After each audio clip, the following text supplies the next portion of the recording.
Zoul et bienvenue à tous sur Massa Delis Cuisine. Dans ma chaîne, j'ai une recette de bûche tourbillon au chocolat.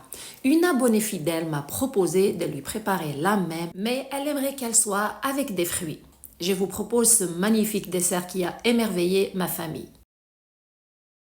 Je commence par la préparation du biscuit roulé. Alors, concernant la recette de celui-ci, je vous laisse les ingrédients affichés sur l'écran. De plus, je prendrai soin de vous laisser la recette en bas de cette vidéo dans la description. Pour ajouter une touche spéciale à ce biscuit, surtout que la bûche sera aux fruits, j'ai décidé de mettre quelques fruits rouges, alors des bleuets et des framboises, dans la pâte juste avant de mettre le biscuit au four. Et bien sûr, c'est une touche optionnelle. Une fois que c'est fait, le four est préchauffé à 180 degrés Celsius, 350 degrés Fahrenheit. Secouez un petit peu le plateau comme vous voyez à l'image avant de le mettre au milieu du four, attention, et le faire cuire entre 12 à 15 minutes. Directement après sa cuisson, le couvrir avec un papier cuisson et un torchon, bien le couvrir pour qu'il reste moelleux. Et le laisser bien sûr refroidir. Pendant ce temps, s'occuper à la préparation de la garniture de cette bûche. En premier lieu, je prends 250 g de fromage à la crème. Je le ramollis avec la fourchette pour qu'il soit facile à incorporer dans la crème. Le laisser de côté. Dans un autre récipient, je verse 400 ml de crème à fouetter 35%. La travailler avec un fouet électrique pour la faire monter. Je vous laisserai en bas de cette vidéo plusieurs recettes de bûches que j'ai dans ma chaîne avec différentes saveurs, au chocolat, aux fruits, au citron. En tout cas, vous les trouverez toutes en bas de cette vidéo dans la description. Dès que la crème commence à être un peu ferme, ajoutez les autres ingrédients. Commencez par 50 g de sucre glace et ajoutez aussi le fromage à la crème. Et pour que cette crème ait du goût et pour qu'elle soit bien parfumée, ajoutez une cuillère à thé de vanille. Puis continuez de travailler la crème jusqu'à ce qu'elle soit bien ferme. Je compte sur vous les amis pour liker et partager la vidéo et pour plus de recettes faciles et rapides, je vous invite à vous abonner. Et voilà, la crème est ferme, on la laisse de côté, on passe à l'étape suivante.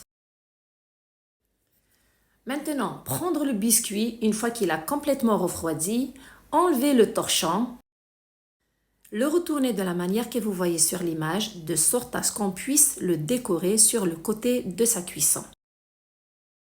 Enlevez bien sûr le papier cuisson et pour que ce biscuit roulé soit moelleux, prendre un peu de lait froid et mettre un peu de lait partout sur le biscuit à l'aide d'un pinceau.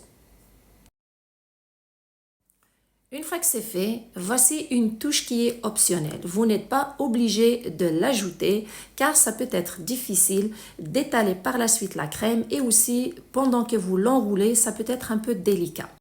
Si vous avez décidé de mettre de la confiture, mettez une confiture de votre choix. La mienne, c'est une confiture que j'ai dans ma chaîne aux prunes, aux betteraves, sans sucre ajouté. Elle est très santé.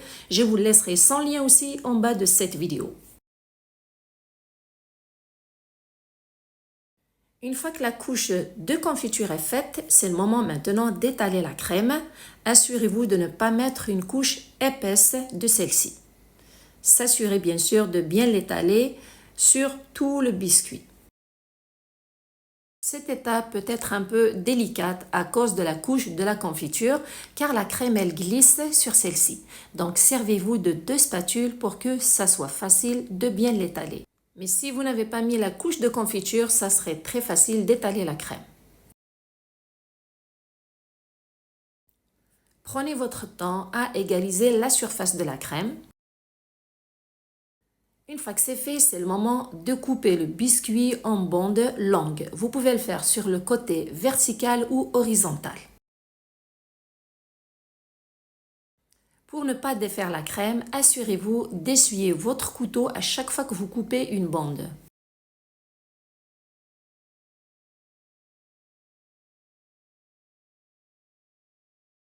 Une fois que les bandes sont coupées, c'est le moment de les enrouler chacune sur elle-même. Et pour que ça soit facile de le faire, je vous conseille de couper les bandes de langue en deux pour que ça soit facile de les enrouler. Et prenez votre temps à former la spirale en enroulant les morceaux de ce gâteau de la manière que vous voyez sur l'image. Vous pouvez décorer le dessus du gâteau à l'aide d'une spatule en mettant un peu de la crème pour bien définir les spirales, comme à l'image. Faites appel à votre imagination pour la décoration de votre bûche. De mon côté, je vais mettre quelques framboises sur le dessus au milieu et j'ajouterai quelques myrtilles ou bleuets sur un côté de cette bûche. De plus, j'ai décidé de mettre quelques fruits sur la base de la bûche. La voici maintenant, elle est prête, elle est toute simple. Bien sûr que vous pouvez mettre les fruits de votre choix. Et vous avez vu les fruits qu'on a mis dans le biscuit, ils ont servi à la décoration de celle-ci. Pour avoir de belles tranches de cette bûche, c'est important de la laisser se reposer minimum 7 heures ou toute une nuit au frigidaire. Honnêtement, je ne l'ai pas laissé longtemps au frigidaire, je l'ai laissé juste 1 heure car j'avais besoin de finir de la filmer pour que je puisse la poster aujourd'hui. En tout cas, cette bûche a fait le bonheur de ma famille. Elle est délicieuse, un bon dessert à essayer. Surtout qu'avec les fruits, c'est une touche santé. J'espère que cette bûche est à votre goût, mes chers abonnés. Spécialement à Nora, l'abonnée qui m'a demandé de la réaliser. Prenez soin de vous et à la prochaine!